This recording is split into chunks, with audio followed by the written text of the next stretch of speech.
One of the most physical, brutal ways to torture someone was the Sicilian bull. It was designed in the ancient Greece. A solid piece of brass was cast with a door on the side that could be opened and latched.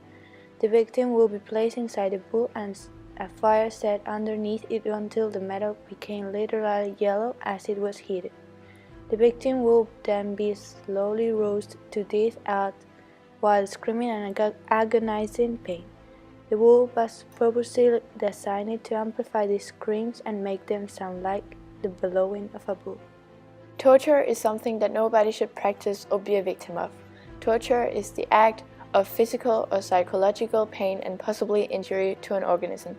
For the purposes of this convention, torture shall be understood to be any act intentionally performed whereby physical or mental pain or suffering is inflicted on a person for purposes of criminal investigation.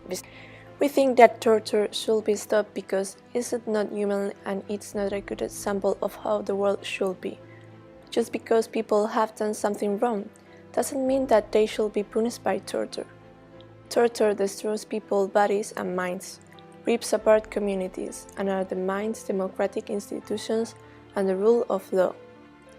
According to Human Rights Watch, the use of torture was mostly used in some countries like China, Egypt, Indonesia, Iran, Iraq, Israel, Malaysia, Morocco, Nepal, North Korea, Pakistan, Russia, Syria, Turkey, Uganda, and Uzbekistan.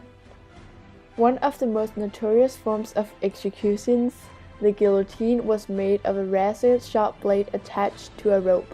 The victim's head was placed in the middle of the frame as the blade dropped, severing the victim's head from the body. Since the decapitation was considered to be an instant and painless event, at least less painful than the other torture methods, it was often considered the most human method of execution.